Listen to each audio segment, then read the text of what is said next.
Yeah, so Monika has been an iOS dev for over 8 years and currently works as a senior staff engineer at ChargePoint. She has worked in different kinds of teams, from being the sole iOS developer in a company of 10 to 12 iOS devs. She enjoys taking an idea from rough inception to final production deployment. She still loves coding after so many years and is thankful about that. All yours. Great. So given that, we're gonna go and share the screen. Oops, wait, am I doing it? Why is it not? Oh, sorry, okay, here we go. Yeah, it's one of those morning where I'm like half asleep. Okay, so we've kind of reaching to the end of the Combine part of the book. And the last chapter is basically schedulers. And, the whole point with schedulers is that when you're subscribing, when you're emitting events, subscribing, upstream pipeline, downstream pipeline, you can do this in different sort of thread. So that there's both a default sort of like a scheduler, and then there's ways you can specify a specific way that you want to consume or send these events. And so so basically a scheduler is an abstraction that allows us to specify when and where our code is run, so we don't have to work directly with threads. It's kind of, we do that already. If you're doing iOS development, I mean, you don't directly work with threads, or most people don't use like dispatch cube or queue or NS operation. This is kind of a similar idea, but with respect to doing stuff with Combine. And we kind of go over 3 different types of schedulers. So one is an immediate scheduler, and usually that means that, that when if you just not specify a specific scheduler, the code will run on the same thread that triggered the pipeline. So if you're subscribing to a publisher and you're in a specific thread, then you're gonna receive those events in that specific thread. Or when you're sending events as a publisher and you haven't specified, then you will basically, those events will be in the same thread as the sender. And then there's run loop, which is a scheduler where it performs the work on a specific run loop. Again, if it's the main event run loop, that's where it's going to be doing it. And then there's dispatch queue. So you can specify, and a lot of people are familiar with dispatch queue because you use it pretty much a lot of times. When you're, again, running some tasks and you're specifying whether it's going to be in the main, thread in the or it's going to be some other, and there's different types, and we're kind of go with different service classes. So yeah, so here, he was kind of emphasizing that if you want to make sure your Combine pipelines continue to deliver events, even if the user is interacting with the UI of your app, like there's some weird stuff, whether you use run loop or dispatch queue, he is kind of saying you should use dispatch queue to make sure, because with run loop, if you're actually doing like tapping or something, then the events can just stop if they were in the main run loop. Well, if you're in the dispatch queue, they still, even if it's in the main dispatch queue, it will still work. I think that information, like until you get to the nitty gritty part of this, maybe it's not as important to retain at that point. If you don't explicitly tell Combine how to schedule your code, it will just default to running your code on the same thread as the event that triggered. And that usually a lot of things in iOS happen that way. So there's some exceptions, but so he gives an example where you have this view model and you have this property demo that's being published in this view model. And when the view model is initialized, the sync, again, it's kind of like a subscribing. So if the demo value, if there's a change, then we're just kind of to figure out, and he's going to do this a lot in this chapter where he's trying to figure out which thread this particular code, when you're subscribed to something, runs. So, he's checking whether it's main thread or not. And then in your actual SwiftUI view, when you toggle the demo field, then obviously there's going to be a change in demo. And since you're subscribing to it, you will get the updated value. And if you kind of print that out, it will say main thread is true. And the reason for that is that when we did this sync, it would be where this view model was created. And the view model was created in the main thread because, all this UI stuff actually is, created and instantiated in the main thread. So that seems pretty straightforward.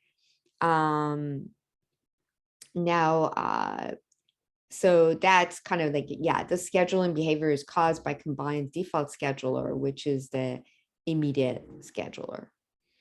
And then let's keep going.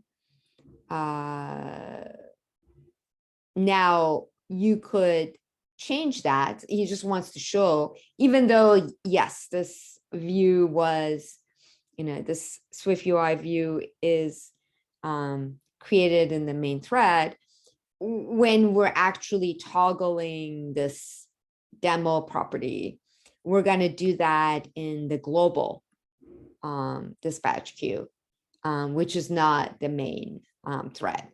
And then what we will see is that if, again, we're sort of, printing out whether, when there's a change, whether we're in the main thread or not, if we actually run it, we'll see that here, it's not in the main thread. So main thread is not true. So main thread is false.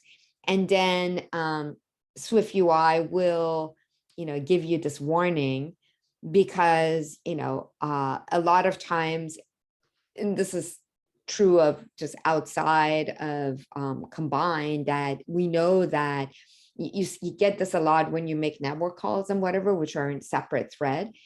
If you try in a different thread than main thread to update some UI component, then you will get a crash. It's kind of giving you a warning here. Publishing changes from background thread is not allowed. Make sure to publish values from the main thread on model updates. And the reason why it's kind of giving you the warning, I mean, a crash didn't happen, but if, for instance, we were depending on, making not only, you got this sync, but then you were going to go and update something else, that would cause a crash. So usually to make sure that that doesn't happen, and we're going to get into this, there's a way to say when I'm receiving an update. So that would be the case that, when I'm receiving this change in demo, I want to receive it on a specific thread. And we'll see an example of that. So there'll be an example later on when we find this out. I just wanted to check, right? Yeah. so and he was kind of saying, a lot of times, the default, most of the time you may not have to deal with even the schedule, like specifying specifically where, how you want to receive these events on what thread. Because, whatever is generating the events, let's say they're UI events, like somebody toggled on something and changed a value in one of the view model, anything like that, they're all in the main thread. So, you're going to be getting those updates in the main thread anyway. So that's not a problem. But as soon as you need to access the network or any kind of asynchronous data source, it gets complicated because the network operation happens on a separate thread. And when you've received that data from the back end and you want to assign it to, let's say, a field on your SwiftUI, then you have to be careful because that assigning and updating can crash your code because it's in a separate thread. And then we're going to see an example here. So this is kind of, this is where the concept of receive on and subscribe on is, because you can specify explicitly how you want to consume these events. And then here is kind of giving an example of like, if we're just doing a default thing and we're checking to see if it's in the main thread, when we're sort of sending it and consuming it, which thread is it on? And then this part is not as interesting as when we're kind of like actually trying to use the subscribe on that he suggests. Like, so here, we're, at the start, we're in the main thread. Then we're performing some work that, that perform work is a publisher. And then, handling some events, we're checking what the thread is, at the point that we get the output, what is the thread? When the completion, when an actual publisher is done, we always get a completion result, we check if it's in the main thread. And if we, once we put like this subscribe on, like that it needs to be on this global queue, which is not the main thread, then it becomes interesting, like, okay, so when all these things get called, which thread are they? So then we're kind of look here, like initially starting at the beginning, the main thread, it was true. So because we did the whole thing in main thread, the perform work starts. So if we went back and we looked at where we did this call. So when we're calling the perform work, that's in the main thread. And I wanted to see, perform is main thread, map 2, map 1. I think we had, let's see, so start at, so once, I guess the main thing to realize that once like you're actually getting, because you did that subscribe on in a different thread, once you're receiving, this is kind of the main thing, when you're kind of receiving these events, you notice that you're no longer in the main thread. So receiving what the subscription was, receiving the request, receiving that any kind of mapping, which is just operators, they're going to be in the other thread that we specified. And again, because we're on a different thread than main thread, we do get this warning, like publishing changes from the background thread is not allowed. Make sure to publish values. Now, it's okay to publish in from a background thread. The main thing is when you're receiving it, because you might be updating again, stuff in the UI, you want to, you want to make sure that that switched to the main thread. And, as this is what he was saying here, that the call originates on the main thread. That's why the main thread was true, but the execution, like once, switches to the background thread because we're subscribing on a background thread. So the publisher will be executed on a background thread, freeing the main thread from the other UI work. And that's actually a good practice. We don't necessarily, especially if it has to go and do some operations or hit some other back end, we don't want to do that on the main thread. Now, calling subscribe on will impact the upstream publisher, so, when it's going and doing whatever it needs to do to sort of like get those events, but if you don't make it, if not only it will impact the upstream, if you don't specify that you want to receive it on a different thread, the rest of the pipeline will also be executed in the scheduler you specify. And that this is why SwiftUI, issues a runtime warning, because, you said, oh, subscribe on this. And unless you say, oh, like it's okay to subscribe on a background thread, go and take all the time you want to, give, get those events. But when I'm actually receiving it, when the event is actually in place, then I want to get it on the main thread. And that's where this receive on comes.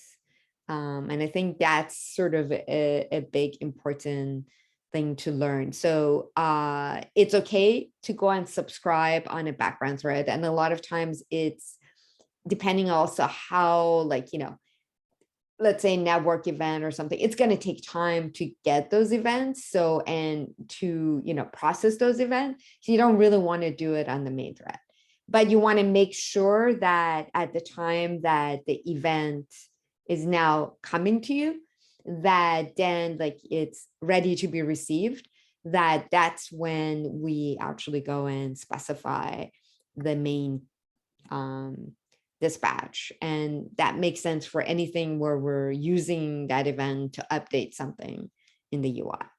So then he does that whole thing that we did before, except the only difference is that before we had, the subscribe was on that background thread, right? And the receive is, on the main thread. And the main thing to say that once you say receive, when it's doing the sync, we should be able to see that this is in the main thread.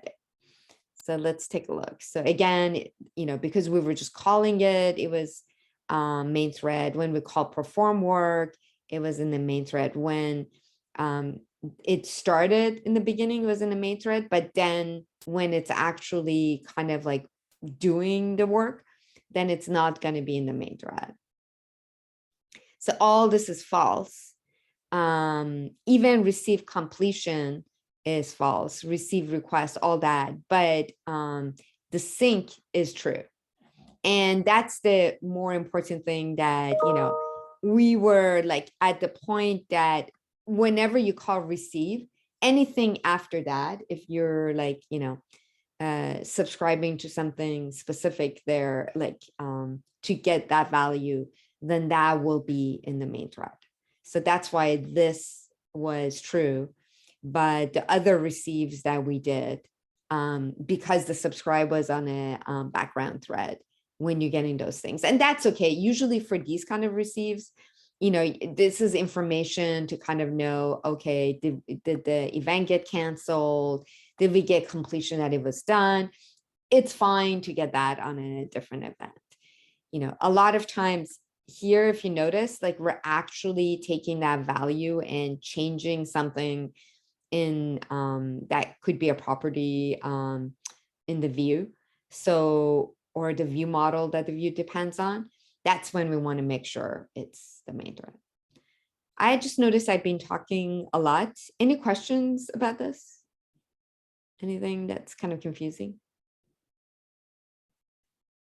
I think so far it's good. Jocelyn just messaged me saying that she had to leave, but she wanted to thank you. Oh, okay. Catch up with the video. Yeah. It'll be recorded, so she can take it.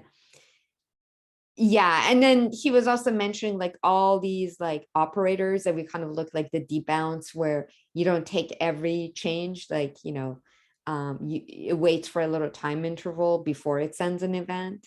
And throttle was similar to like, it's like if there's a bunch of the same events, it just will publish the most recent one or the first one in the upstream publisher. All of these take a time interval because that's part of what they do. Like, how long will it take before I get the event, or how long it's delayed before I get the event, and a scheduler, which again, how is it going to deliver me those events? Similar to, how we were doing the subscribe, because again, you want to kind of say, how, in what kind of a context should it be publishing those events. So here is an example, like, okay, debounce, the input, this could be an input to a text field. And, when we're getting those events, then we want it to be in the dispatch main. And then if he shows like, if we actually went and looked if these were in main thread or not, we would notice that they're all in the main thread. And then if we do the dispatch queue global, then all these events will arrive on the background thread. So he was saying that, when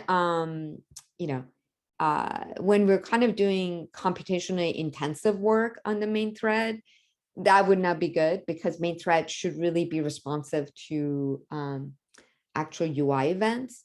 So it makes sense to kind of offload any of the event that would take a long time to get and process to a background thread, kind of what I was mentioning before. So I guess the pattern is like, you have a publisher, you subscribe on a dispatch global, some background thread that doesn't have as much high priority. And then you receive on the main thread, because that's where you're going to actually be getting that event that you wanted, and you're going to do something, updating something in the UI. So it's kind of a pretty simple pattern. And I think with all the stuff that you mentioned at the end, if we just kind of remember kind of this, that's kind of the main thing. Because that's kind of make sure that, it's one of those good practices that we're going to talk more, like what are good practices for Combine, and that would be one of them. Because, relying on the default behavior may not be the best thing to do in this case. So he kind of, and then he sort of does sort of summarize, and we go back to the dispatch queue, there's like background queue, there's utility, and these are kind of go from lowest priority. So it could take a while. Like, it just depends on how iOS sort of prioritizes how long, which one of these, gets some cycle to do what they need to do. And background has the lowest priority, and, user initiated, user interactive has the highest priority, because those are the things that can impact the UI, and you want to make sure that you get a very responsive UI. And he also kind of mentions, like, if you're integrating with other APIs, you don't necessarily, for instance, URL session is a really good example that, this is something that Apple, again, gives a Combine publisher by default. So you have this data task publisher. And it, it's good to know that by default, that is going to run in a background thread. All these networking calls run on a separate background thread and not on the main thread. And so when you actually get the event back from this, it's very important to sort of like here, he hadn't put that receive on. So notice, again, SwiftUI will throw a warning saying publishing changes from background thread is not allowed. So if we were like trying to assign this, you could get a crash. But the way to fix this would be, you don't have to necessarily put subscribe on to that global thing, because already this is running on a separate thread, like the publisher, but you want to make sure you have this receive on so that you will get it, and then the warning goes away. So that's another way you'll know if you're doing it right, because you don't see that warning anymore.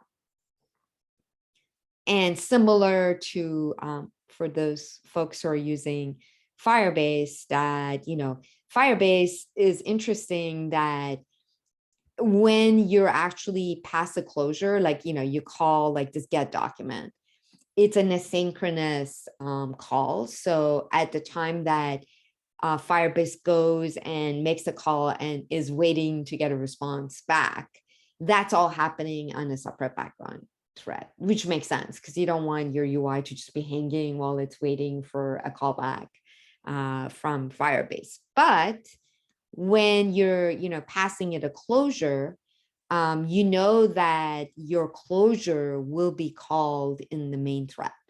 And that's why, like, we don't have to go in here. And, usually you notice, like, when you do network calls, even with closure-based stuff in an app, you're always kind of surrounded with this dispatch, async main, because dispatch main async, because you want to make sure it's running in the main queue. In this case, you don't have to, because with Firebase, it will always call your closure in the main thread.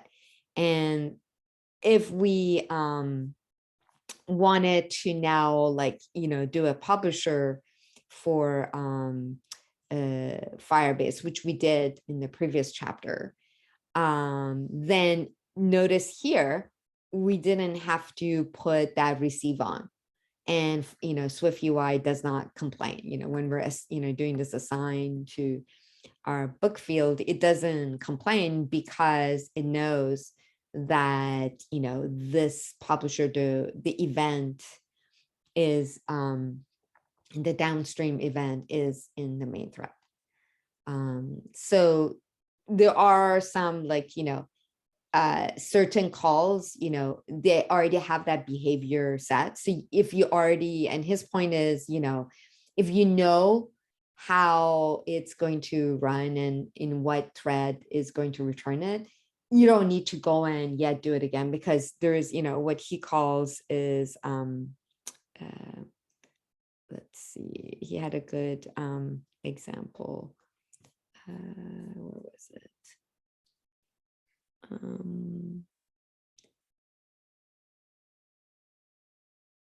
Yeah.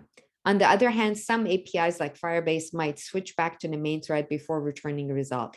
You need to be aware of this so you can avoid excessive thread jumping, because every time, like, even doing that, like, oh, run this in the main thread, if it was already in the main thread, it's like trying to switch again. I mean, it could be smart enough and say, oh, I'm already in the main thread, but it's best not to do that if you don't need to.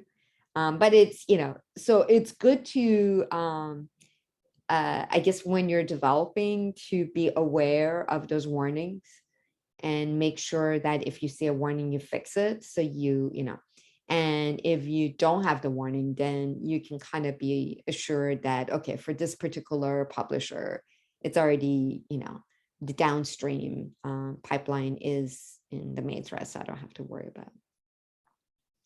And then, he also mentions, like, if you want to offload a long running process to the background, you can do the subscribe on for some long, duration events.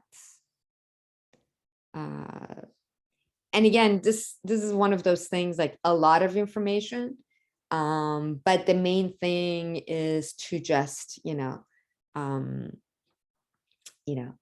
read it, kind of understand it, and hopefully, when we're doing our project, we can play with some of this, which kind of brings me to the project. Let me see. I loaded this. 1 second. Where is, let me just look. I think I had shared that in our, right? Okay. Sometimes I think it's weird that the links in Slack don't work so well. Here we go. Yeah, so here's, yeah, I should have known. Okay, so I was trying to see, okay, what kind of a project can we do to sort of practice, taking an existing app that was just making network calls. I mean, network calls are like one of the easier ones to do Combine because, it's already, but there could be other parts of the app that we can also switch. But we don't want to like write a whole app from scratch and then change it. So there are a bunch of these weather apps that use the Open Weather Map API, and mainly like there's a bunch that kind of show how you can like build a SwiftUI app based on that, because they have like kind of a lot of nice UI and things, information that you get and display. And basically I thought this could be a good project where we kind of take this existing app, and if you look at it, it's kind of nice, and it's using MVVM, which is another thing to get familiar with. So it has the views in SwiftUI, not too many, but there's a daily view, a full weather view, some animation, and then there's a view model here that actually, so the main thing is it's providing the information that you display in the view, and it's also in charge of getting the weather. So it uses that weather API. So you notice that there is like a network manager, and it's fetching the weather for URL, and then it gets like a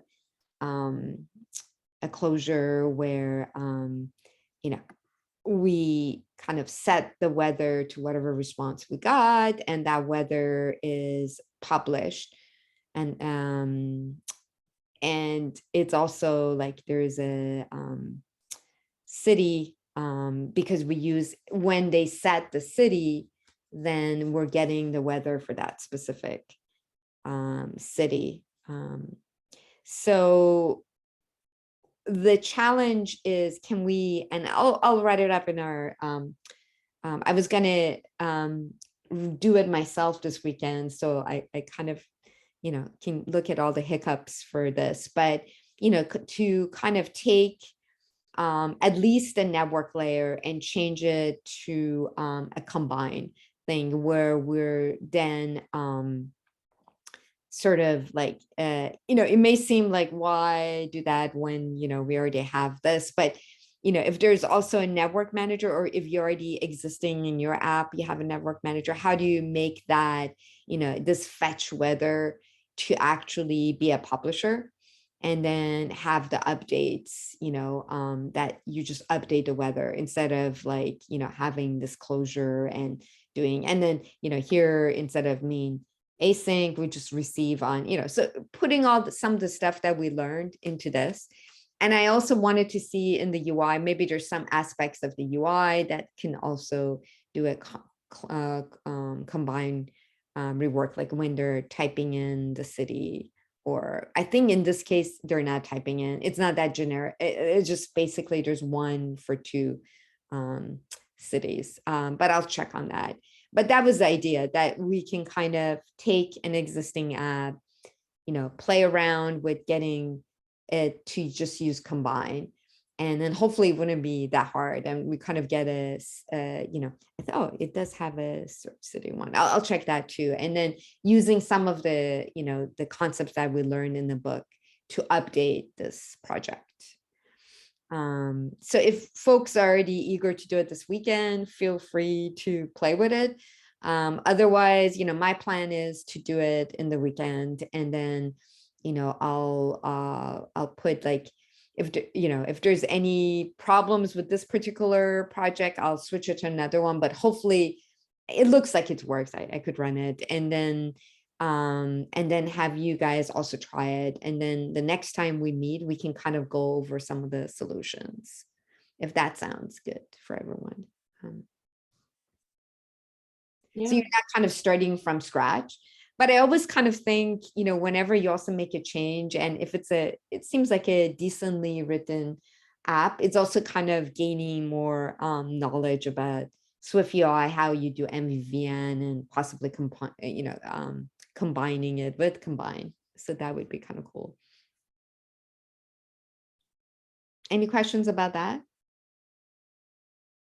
This sounds like a good plan. Like, thanks for identifying. Yeah, it could be just really easy, like you do it. But I was hoping like there's other parts of the view that we can also, one would be the network layer, but there'd be other things that we can also update. But that was my plan, to check that. And then if you haven't finished reading the chapters up to where we are, just like, now we have like 2 weeks to catch up to. So that's good. Because the plan is like, we do this and then move on to the last 3 remaining chapters where he's doing async and await, which is a different way, and of also doing asynchronous calls, leveraging some of the existing network APIs that you already have. And that would be nice to learn too. So. Okay, and if you're ending a little early, that never hurts. Yeah. This is amazing. We've completed 13 chapters of the book. I know. I'm like, from now on, any book that I'm going to technical book, I think we should just have these book clubs, because it's the only way I can get through.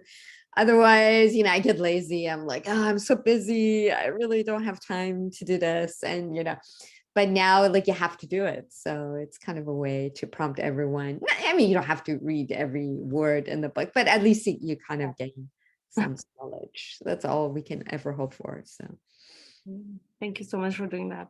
Yeah. Yeah, we have, so Canada is this weekend is the long weekend. Yeah. Memory. Yeah, we have it the weekend after, but yeah, so we'll all be caught up with our long weekends by the time we meet. Yeah, true that. Yeah. Anyways, okay. If there's no other questions, then maybe we'll call it early, and then we'll talk on, I'll update stuff on the channel and Slack. Sounds great. I'll create a folder for this so we can, okay, that would be perfect. Yeah. And yeah, and I'm sure this is going to make us, think more about all that you've learned. And yeah, because we kind of seen all his stuff, yeah, but it's nice to see how we can apply it to our own things. So yeah. Great. Thank you so much. Thank you, Monika, and thank you folks for, joining us. Yeah. And see you virtually. Yeah. Well, everything's virtual, so it doesn't matter. Yeah. All right. Bye. See you. Bye.